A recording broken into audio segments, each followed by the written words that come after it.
It's our ball, ain't it? It's our ball! Hey! It's our ball! It's our ball!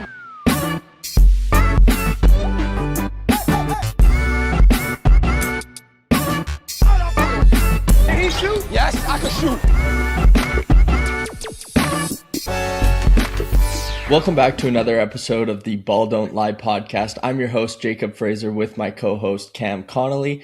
And it's been a while since we recorded, but how's it going, Cam? Good. Life, basketball. That's all my life is. High school basketball, NBA basketball, and work. Yeah, I've been dealing with a cold that won't go away, so I sound a little raspy right now, but hoping that it's on the tail end. It's going around, man. Yeah, seriously. This week, we're just going to get into our weekly recap as always, and then we're going to talk some more college basketball because there's been some new updates since we last did our segment about James Nanji and what's going on in the college basketball world right now. And then we'll get into our weekly MVP and LVP and our Canadian Hooper highlight. But let's kick things off with some breaking news, I think out of yesterday. Paul George has been suspended for 25 games for violating the NBA's anti-drug policy. And I just wanted to read a quote before we get into this. It was a statement from Paul George that Shams posted on Twitter. It says, "Over the past few years, I've discussed the importance of mental health, and in the course of recently seeking treatment for an issue of my own, I made the mistake of taking an improper medication. I take full responsibility for my actions and apologize to the Sixers organization, my teammates, and the Philly fans for my poor decision-making during this process." I mean, it's just like, it's really unfortunate that it was a mental health related drug that ended up getting him a 25-game suspension. I don't know specifically what it was or what Paul George has been dealing with, but it is really unfortunate to see him get this 25-game suspension. Yeah, he was starting to play good, and I guess the NBA was curious why, sent him a drug test. No, but it is unfortunate that it's mental health. But on the other side, just to play devil's advocate here, like, you're a professional athlete, you have a team of professionals around you. You should go to your team doctor who should know what's allowed, what's not allowed. And if you're not going to your team doctor and a different doctor prescribes you, you should still run it by your team doctor before you take it. Like, every team has a team doctor, and mental health, like it's important. And I'm not trying to discredit its importance at all, but as a professional athlete making millions of dollars, you need to know what you're allowed to and what you're not allowed to put into your body, because just carelessness is what got us into this situation. Not necessarily carelessness about mental health, but carelessness about being professional. If your mental health was so bad that you were willing to risk stepping away to take this drug, that's completely different. That's, go ahead, step away if you need to take this drug, if this is the only thing that's going to help you. But if you to continue to play to take a drug without running it by anyone, I think that's a little irresponsible on Paul George's behalf. Yeah, I don't disagree with you there. Like, I think you're right. Like, anything you're taking as a professional athlete, you need to run by the professionals that work in that field within your organization, because you're right. They'll know, and they would have likely flagged it. I mean, who knows if he did? Maybe he did, and they just the team made a mistake and didn't flag it, right? So, but yeah, it's just sucks. You're right. Like, Paul George was playing well. It was nice to see him playing well again, and then now this 25-game suspension. Who knows what he'll be like when he returns. Now you can add another nickname to the long list of Paul George nicknames. Perk P. Perk P will be back hopefully this season. Let's shift over to another injury, but Nikola Jokic finally returns to the Denver Nuggets lineup. And he had a stellar game against the Utah Jazz. Against the LA Clippers. Put up 31 points, 12 rebounds, 5 assists, shot 8 for 11 from the field for 73%. I see that he's listed as a game time decision for their next game here, but it's great to see Jokic back, and I'm kind of shocked that he was able to dominate as much as he was, considering he missed a month of basketball. Yeah, it is surprising to see him put up a stat line like that just immediately, like right away. But on the other hand, the surprising should be unsurprising when it comes to Jokic. Like Yeah. everything he does is like what, like how to, like everything he does, literally stat line, performance, how he wins some games. Sometimes some of the shots he makes, like wow. And it's like, actually, it's Jokic. It's not that surprising. And with this, it's more the same. Like I haven't actually got a chance to see the game. Like I was busy that night and I haven't got a chance to look at the highlights. I've just looked at the box score, full transparency. But I mean, it's looks like he hasn't missed a beat. Yeah, seriously. I mean, 8 for 11 from the field. I think he went 2 for 3 from three. Yeah, 2 for 3. So, like, shooting didn't take a hit at all. And just his dominance is incredible. You're right. Like, we shouldn't be surprised about anything that Nikola Jokic does, but it's still just always is surprising for some reason. Yeah. The last time I was surprised by like a Jokic play was 2 years ago. I think they were playing the Lakers in the playoffs, and there was like 1 second on the shot clock, and Anthony Davis was fully all over him. He takes a ball behind his head, just chucks at the rim, and it just Yeah. swished. And I was sitting with my dad. And that was the last time I was surprised by anything because I don't think there's anything that can top that. Like it just Yeah. he's just such a magical player, like in every single facet, whether it's winning championships he shouldn't win, whether it's hitting shots he shouldn't hit, whether it's winning games, like the box score, dude. Some of those stats, like we go back to the Christmas Day game, like that's ridiculous. It's absolutely ridiculous. Everything he does is ridiculous. So I don't know. I actually kind of, this sounds crazy to say, but I expected him to have a stat line like this. I mean, you're right. Like the Christmas Day game was incredible. We talked about that. But I think even more surprising is just the fact that the Denver Nuggets were able to play so well without Jokic in their lineup too. Yeah, Like that is true. we'll get into Jamal Murray in a bit here, but he really took over the load, and they're the number 2 seed in the West. Like that's incredible, considering that they missed their star player, one of the best players in the NBA, maybe even the best player in the NBA for a month.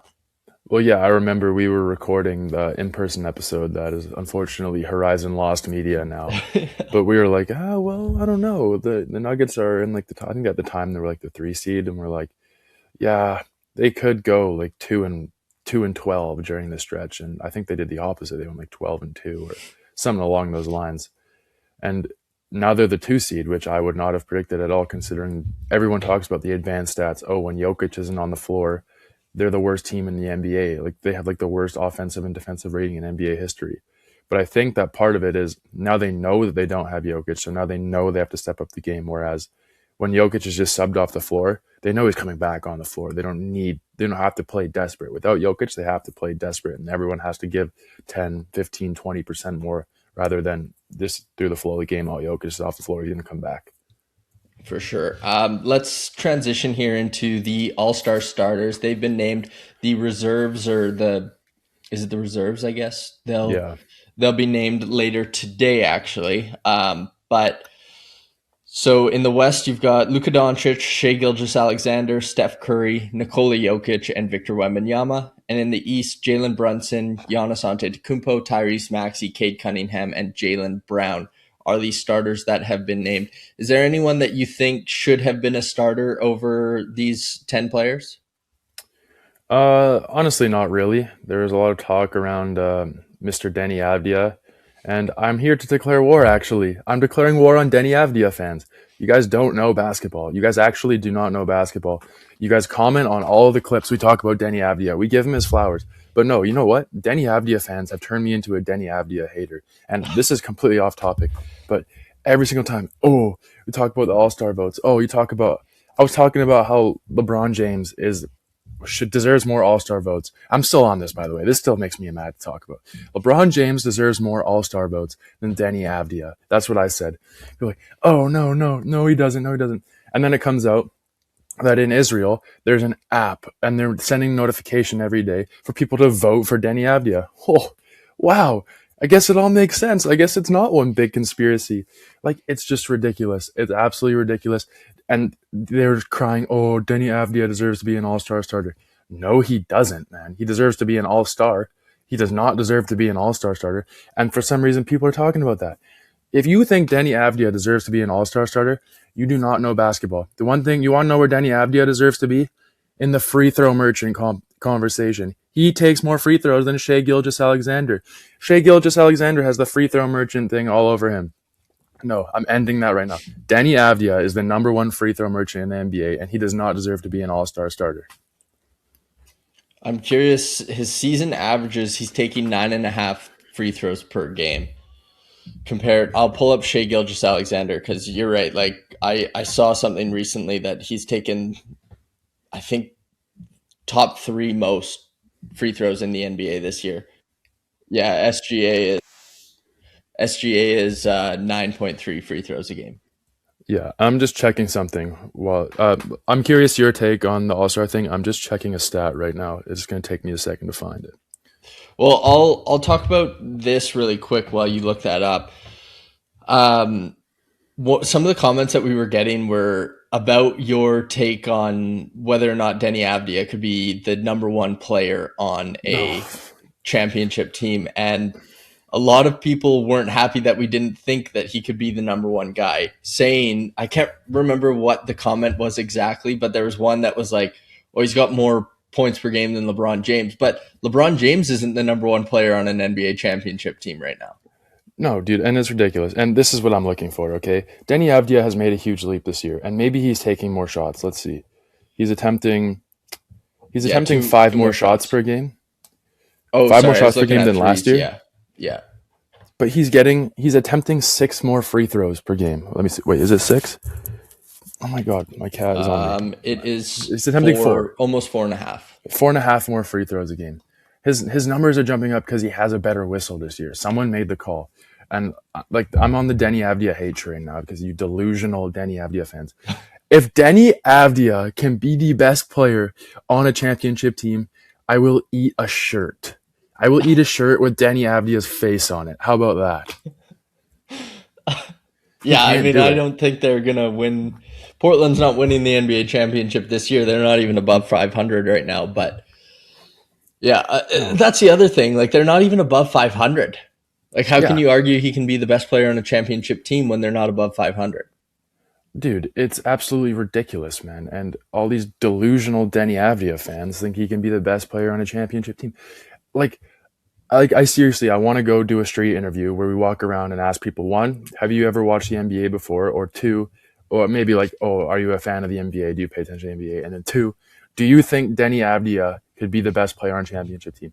I guarantee you 99.9% of people will say no. And if they say yes, they're a Trailblazers fan or they're an Israeli national. Those are the 2 people that will say yes. And I don't care. You can say whatever you want. This is the truth. The other thing, I asked all my friends, I said, all my friends who are absolute sickos in fantasy literally spend 3 or 4 hours a day on the app. I don't even know how it's possible. We've looked at their stats.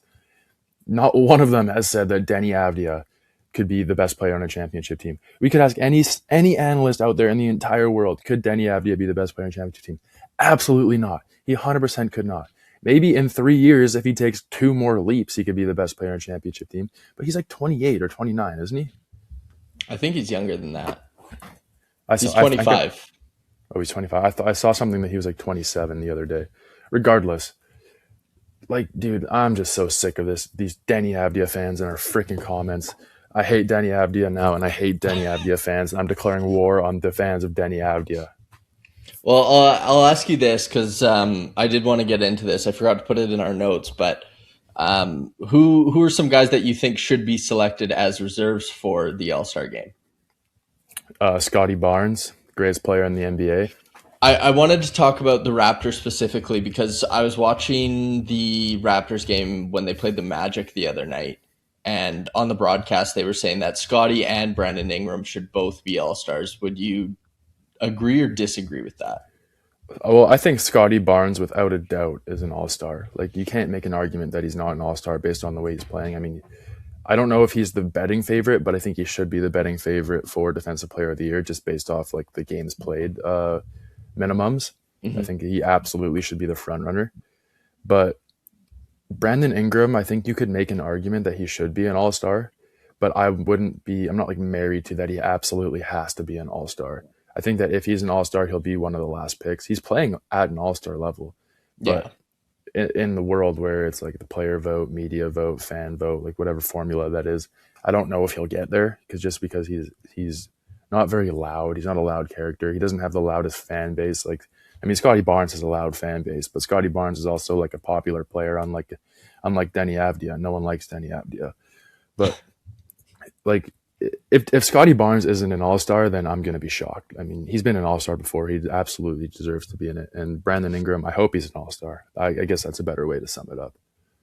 Yeah, I mean, Brandon Ingram's been kind of carrying the load offensively for the Raptors. Like, they put him in isolation a lot. He's their go-to scorer. And so I think if you bring Scotty, you do have to really consider Brandon Ingram as well. I think Scotty's impact on the overall game might be a little bit higher than BI, but yeah, I think if you bring one, you have to bring the other. That's kind of Yeah. what I'm thinking.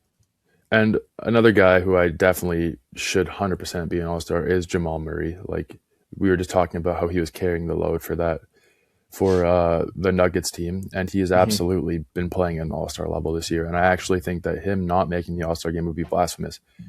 Correct me if I'm wrong, but this year it's the USA versus Team World. Yeah, I think it is. Yeah, so I mean, I think you almost just based off that alone, you have to bring Jamal Murray regardless, but he 100% deserves to be there. Well, in the starters, you've got Luka, Jokic, SGA, Wemby, and Giannis as five guys that would play for Team World right away. Yeah. Is it one? They're doing the 4 teams this year, right? Like the winner of Yeah, the with Rising Stars game. Yeah, and the Yeah. G League All-Star team as well. Yeah, I mean, I'm curious how it'll actually all work out when it's all like said and done. All the teams are picked, reserves are announced, but like Jamal Murray and Scotty Barnes are 2 guys that I think are non-negotiables. Absolutely have to be all-star. I don't really think that's a hot take either. No, I would agree. Like Jamal Murray, he's averaging almost 26 points per game this year, and yeah, like he's been great. Like this is the best statistical season of his NBA career, which is Yeah, awesome to see at 28 years old, him come back the way that he has and playing at such an elite level. But yeah, I would say he's in for sure. yeah, and like I'm curious if there'll be, and you might know the answer to this. I haven't actually seen this, but is there going to be 2 Team USAs or 2 Team Worlds? No, there's just one and one, I think. So isn't there 4 teams though? Um, That's where I get confused about this whole thing. I don't remember. Um, I'll look up the format right now because okay, 2 Team USAs. Yeah, you're right, and 1 Team World.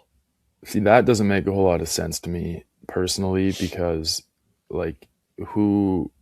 Yes, there are a lot of Americans, but you could argue that there's more Team World guys that are playing at a higher level than Team USA guys. Yeah, so it says here. This is on the NBA website for the new format. There's going to be 24 NBA All Stars, 5 players as starters from each conference, obviously, and then there is going to be 8 players per team, I guess. Mm-hmm. But if the All-Star voting does not result in the selection of 16 US players, then Adam Silver will add an additional All-Star to reach the minimum. And so one of the teams will just have more than 8 players. Okay. I mean, you could just put Denny Avdia on Team USA. I won't complain. I don't want to cheer for that guy. But yeah, what do you think of this format? Like they're trying to copy like the NHL and Four Nations. Yeah. And it's not going to be as competitive as that. They're not going to get that same competitiveness. No, well, because the Four Nations was awesome because it's Team Canada, Team USA, Team Finland, Team Sweden, and the political climate of the world was Donald Trump trying to annex Canada at that point. And like I don't know about you, but I felt like actual discontent for the Americans and the Team USA jersey and everything. As a member of Team World, I mean, it is kind of fitting. I don't know, like just get political now, but the way that the political world is right now, it kind of is Team USA versus the world at this point. The world is coming together against DJT at this moment. But it is kind of fitting, but I just don't think you'll get the same like nationalism that you got No. in the Four Nations, which is what made it so great. And if the Four Nations was almost lightning in a bottle, I like to think just because like DJT had just been elected, and it was so like the freaking angst for one another was so peak. There was the booing the national anthem thing and everything. I mean, that's not a thing anymore. All it is Trump invaded Venezuela, so we're mad at Trump. Which, I mean, I'm not going to give my take on that. There's all the other discourse happening in the U.S., which I mean, I'll personally denounce because you can get canceled for not denouncing it, and I think it's wrong anyway. That's enough politics for now, but like it's just you just won't get the same like because all the Americans don't even like Team USA at this point right now. Like they don't even Yeah. like what their government is doing. So it's just weird. Yeah, and the other thing, like we hadn't seen best on best hockey in international competition in a really long time because NHL players weren't allowed to go to the Olympics, and then the World Championships happened during the NHL playoffs. So the best players typically aren't all going because they're still playing their NHL playoff seasons. Whereas, this is just another NBA All Star weekend for a lot of these players, and a lot of them probably don't even want to go in the Yeah. first place. So yeah, There's no passion in basketball. Like there's no like sense of pride. Like which no, is unless funny it's the because Olympics. yeah, but no, I just find it funny because if you go to the rec and you're playing like just like 4-on-4 at the rec, like there's so much ego, like you don't want to lose.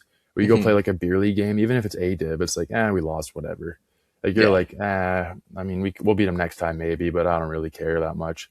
I mean, I don't know if you feel the same way, but when you play like even just a men's league basketball game, it's like you lose, it's like fuck, like dang it, like I did not want to lose that week, and now that guy thinks he's better than me at basketball. Like that's just the way I see it, which I find it funny because the NHL All Star game is similar, but they try a little harder than they do in the NBA.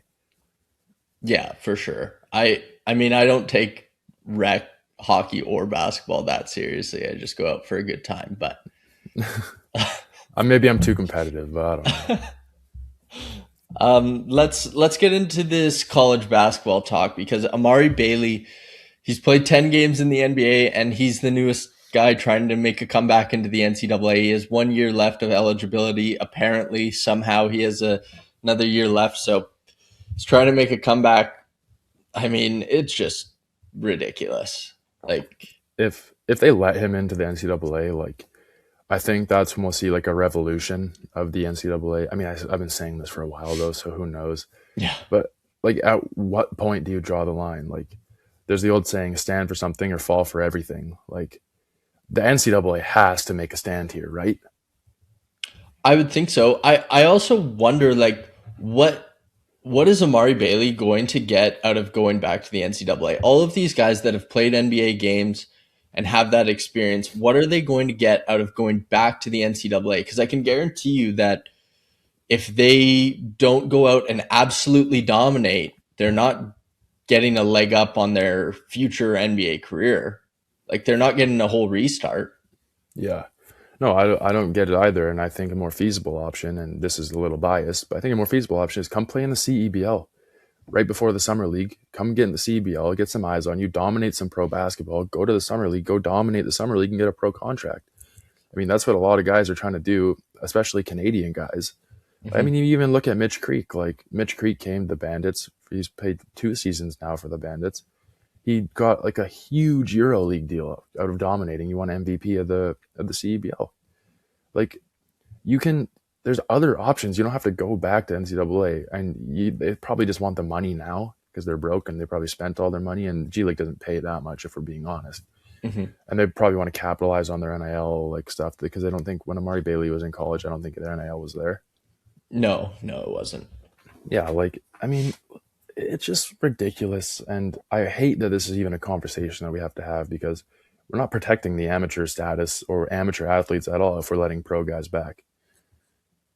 Yeah, I just don't understand. Like I get it. You're right. Like they probably want some of that NIL money.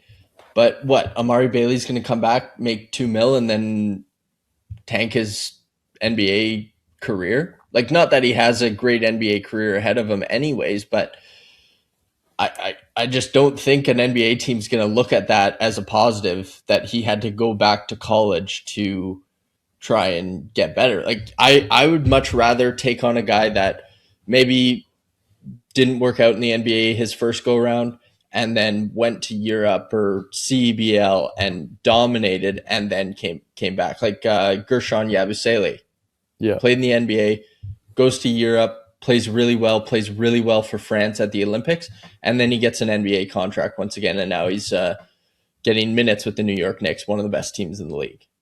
Yeah.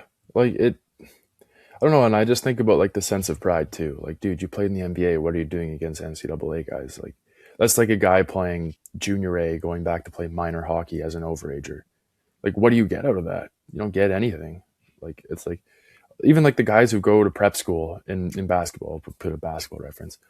You go to prep school and you dominate prep school. You're like, yeah, I want to come back to high school now and play a much lower level just because I can. Like, Yeah. it's just like as an overager. I mean, in America, it's a little different. In Canada, you can't really do that, but you see it happen in America too. And it's like, I don't know. It's so backwards and it's so just dumb. Like it's just so stupid. But did you see James Nanji was getting G League dropout chants at his last game? No, I didn't. The crowd was chanting. I can't remember who they were playing now. I think they might have been playing Alabama, but the crowd was chanting G League dropout at him. I thought it was good. Because shame these guys. Like these guys deserve shame for trying to come back after you played pro basketball. Have you seen his stat line for Baylor this year? No, I haven't. He's terrible, man. He's averaging 1.7 points per game. Or sorry, 1.3 points per game. Yeah. Well, on one hand, like it's got to hurt your mental a little bit when you're not dominating. Like it's got to shoot your confidence even more than like that's the thing. You put your pride aside to come back to the NCAA, and then if you don't dominate, it's just absolute lose. Everyone hates you and you suck. And if you come dominate, it's still lose because everyone hates you and you're dominating, and then you're not going to do anything with it. But this brings me back to my point of what are you going to get out of this? Like James Nanji is not getting another NBA opportunity given that he's only averaging 1.3 points per game in the NCAA. Yeah. Like that guy's not touching an NBA court ever. It's ridiculous. It's absolutely ridiculous. And I don't know. Well, we have a solution. Just follow the hockey. Just copy what the NHL does. Mm-hmm. But I doubt Adam Silver will actually make a change. Yeah. Or the NCAA. I was going to say the NCAA needs to do something about that. But I wanted to touch on this game because we saw AJ Dybantsta take on Darren Peterson, two of the top three prospects in this year's upcoming NBA draft, Kansas versus BYU. Kansas ended up winning the game 90-82. Dybantsta finished with 17 points, Peterson 18 points. But one of the things I wanted to highlight, I can't remember how many points Peterson had in the first half. He had all of them. It was like 16 or was it all 18? Yeah. And then he only played 3 minutes in the second half. And this is becoming a legitimate concern about Darren Peterson for me. Like he's only played 10 of 21 games this season, and he's only played over 30 minutes in 4 of those 10 games. He's missing a lot of time, and I think it's something to do with like dehydration and cramping and stuff like that. It's kind of similar to what Paolo Banchero had at Duke, but I don't remember Banchero missing over half of Duke's games that season. No, I remember there was some stat that he was losing like 10 pounds a game or something ridiculous. It might not have been as much as 10 pounds, but I think it was 7. A lot of weight per game. And Darren Peterson, like when you were watching that game, the first half, I'm like, oh my God, this is one of the best prospects I've ever seen. And he was proving it against AJ Dybantsta, who was also being viewed as one of the best prospects we've seen in the last 10 years. But Darren Peterson, I'm like, this is probably, top 3 college player I've ever seen, especially as a freshman. Like the way he moves is just ridiculous. And then second half, I'm like, where's Darren Peterson? Where did he go? And then I look it up and I'm like, and it's like, oh, he's out. I'm like, what? Like it's just, it is a concern. And this is more in a vacuum, but like, are they going to be able to win March Madness with Darren Peterson playing 15 minutes a night? Well, and that's something that I'm worried about is he even going to be able to finish the entire tournament? Yeah. Or is he even going to finish the season? That's another thing. You think you'll just shut him down when they hear all these rumors about, oh, Darren Peterson, he can't play, he's not healthy, whatever. Well, now they say, oh, we're shutting him down to fix it, and then his draft stock is protected. But if they don't, and he keeps playing and he keeps on having these issues, well, is the team going to be a little antsy to not pick him? Or I don't know if antsy is the right word. Like hesitant. Is the team going to be hesitant to not pick him at 1? Because based on what I saw last night, he's clearly the number 1. Mm-hmm. Yeah, and I think a team might be because there are guys like AJ Demanstra and Cam Boozer in this year's draft class who are excellent prospects as well. Like I think it was Kyrie Irving only played 11 games his freshman year before going number 1 overall, but I can't remember who went number 2 in that draft, but it definitely wasn't anyone close to as good of a prospect as either AJ Demanstra or Cam Boozer. Yeah, it was Derek Williams. So, I mean, it's a big concern. Like I I think if you're the number one, you have the number one pick, like you have to take him because the potential there is a legitimate superstar, Oh, yeah. but you might end up with a guy who can only play 40 games a year. You want to talk about best player on a championship team. That is Darren Peterson. I think that he legitimately, in year 2, year 3, could be the best player on a championship team. Yeah, I would agree with that. I can't wait for the hate comments on Darren Peterson, top 3 college player I've ever seen. Someone's not going to like that take, I promise. Someone's going to be mad that you didn't say Christian Laettner is the best college player you've ever seen. Or Grayson Allen. Yeah. Let's shift over now to our weekly segments here, our MVP and LVP and our Canadian Hooper highlight. I'll kick things off with my MVP. It's been a couple of weeks since we recorded, so I just did since our last episode.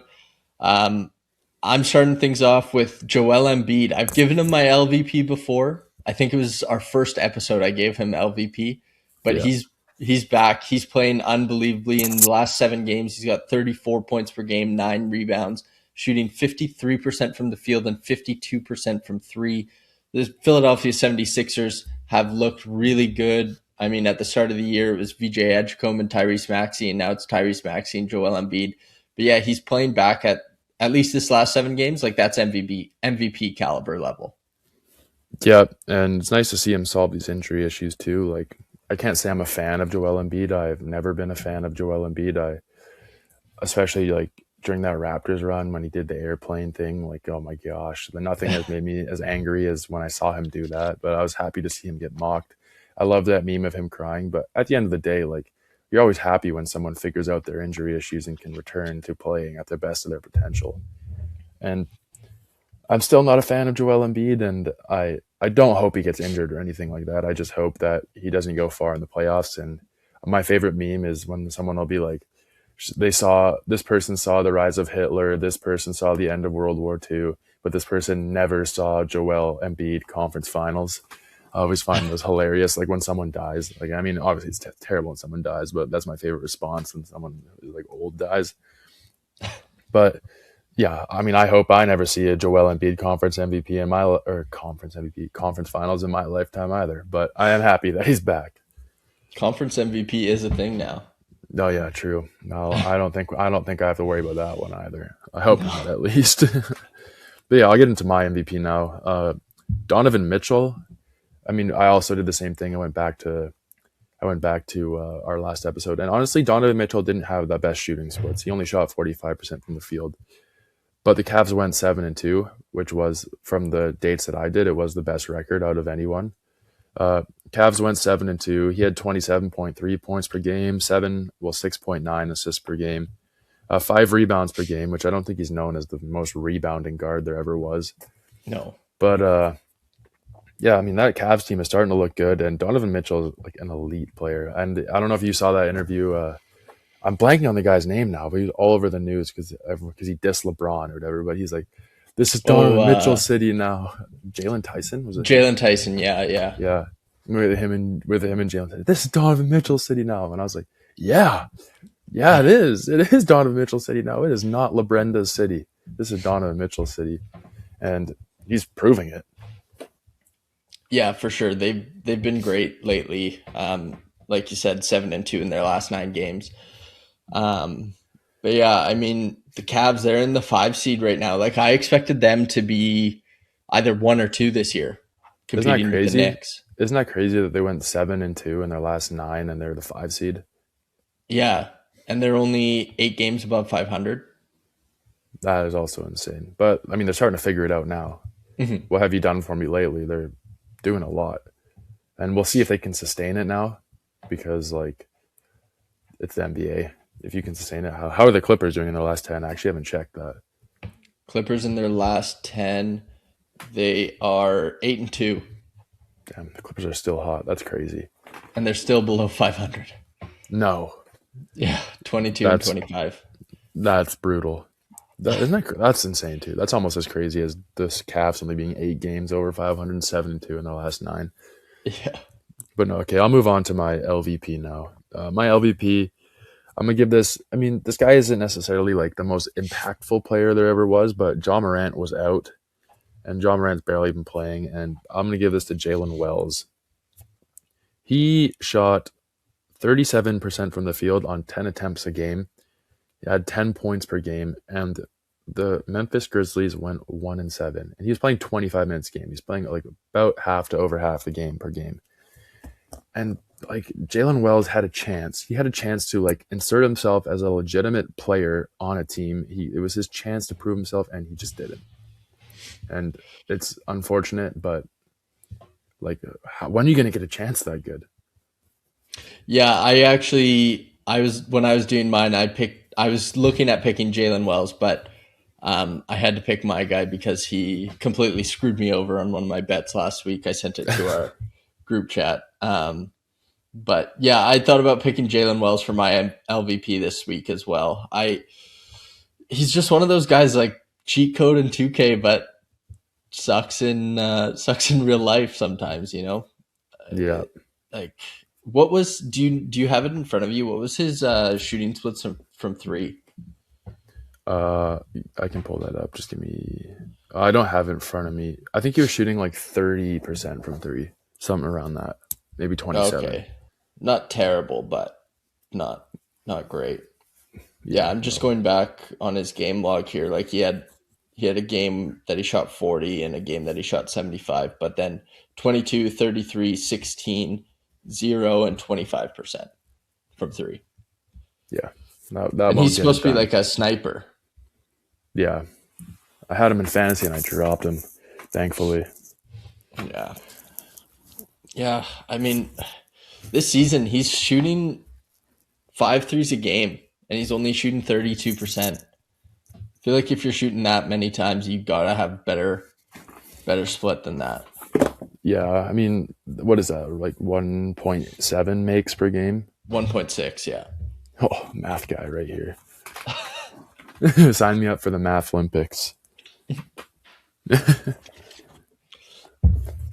But yeah, I'll get into my LVP. As I said, the only reason why he's my LVP is because he lost me a bet. I can't remember how many points I needed out of him, but it was his points low line on my betting app, and he didn't hit it. Reed Shepard, 10 games, 11.7 points per game, 2 assists, 1.2 turnovers, shooting 38% from the field. And man, I was so mad. Like I thought that Reed Shepard was the lock of that bet just because it was his points low and like there was no way. I think it was actually against the Memphis Grizzlies when he put up 4, but he Mm. shot 2 for 11 from the field that game. Like that is awful. I remember Reed Shepard had in the preseason, he had this game where he had like 38 points or something, some crazy point Yeah. total on like really high splits. And everyone's like, oh my God, Reed Shepard, Reed Shepard. And I was at a men's league game during that. I was on the bench, and the guy beside me was on the bench because he's doing his fantasy draft. And he drafted Reed Shepard in round 2.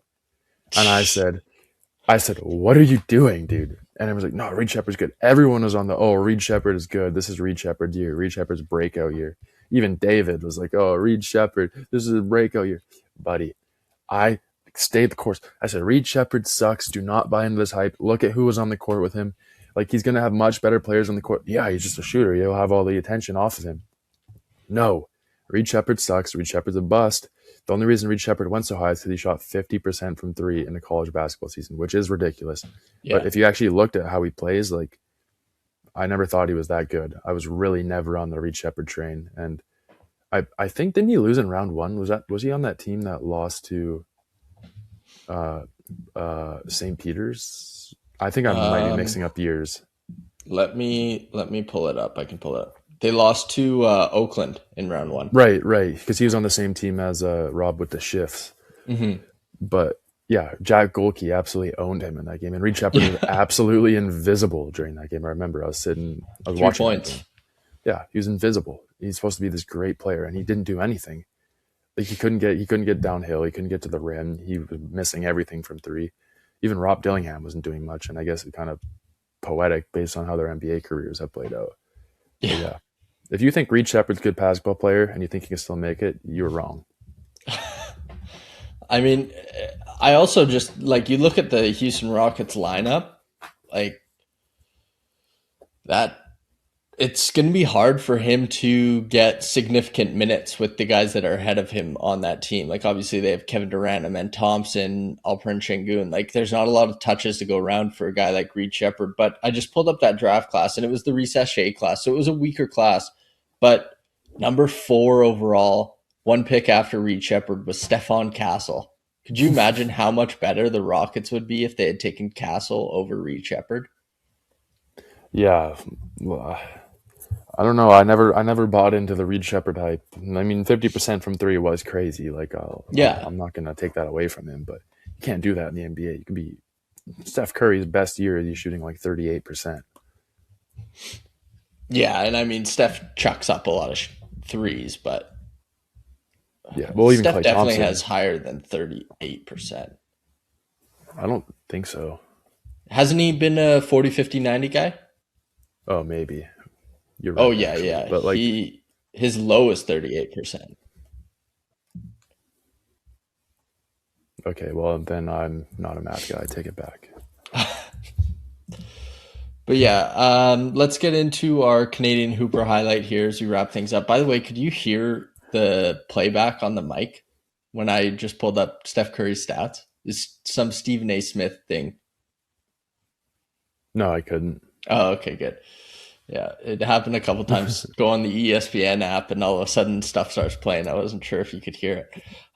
But this week, before we get into our Canadian Hooper highlight, he's not our guy this week, but I sent you a video of Nickeil Alexander-Walker from half court with the left hand, chucks up a prayer and hits it. That was sick. I had to talk about that because that was an unbelievable shot with his left. Yeah, but, and another honorable mention, Xavier Lee with Florida. He's starting to figure it out, and he's out of the worst slump of his career, in his own words. Mm-hmm. And he's starting to turn it around too, and I'm getting excited. Yeah, actually, how is he doing with the Gators? Play 11 points per game. He's been really good in his last like 5 or 6 games. Yeah, he's been. That's good to see. And another guy, I mean, while we're on it, Dorian Glogovac is leading his conference in scoring as a freshman, D2, straight out of BC, which I think is pretty crazy. Yeah, for sure. At Caltech, right? Yeah. Yeah. But yeah, this week we're going to highlight Jamal Murray. We talked about him earlier on in the episode. In the last 7 games, without Nikola Jokic, 25.9 points per game, 7 assists, 1.1 steals, shooting 54% from the floor and 46% from 3. I mean, we've talked about it a lot this season, just how well he's been playing, how nice it is to see him turn things around and just really put this Denver Nuggets team on his back a bit while Nikola Jokic has been out with injury. Yeah, and I mean, I think he's won Canadian Hooper of the Week. What was it called? I'm blanking now. Canadian Hooper highlight. He's won it like 7 times, it feels like now, and we were talking about him already this episode, but like more of the same. Like, I love Jamal Murray. He wears the Canadian jersey every chance. Well, not every chance that he gets, but he wore it in the Olympics and people hated on him for some reason. And I never really hated on him. Any of those guys who put on a Canadian jersey, like, I'm always going to be a fan of. And I'm still a fan of Jamal Murray. I will always be a fan of Jamal Murray until he retires. And I'll always think about that Jamal Murray finals run where him and Jokic jump into the pool after with the trophy. That's awesome and something I wish I got to experience myself. Yeah, it's good to see. Is there anything you wanted to get into before we wrap up?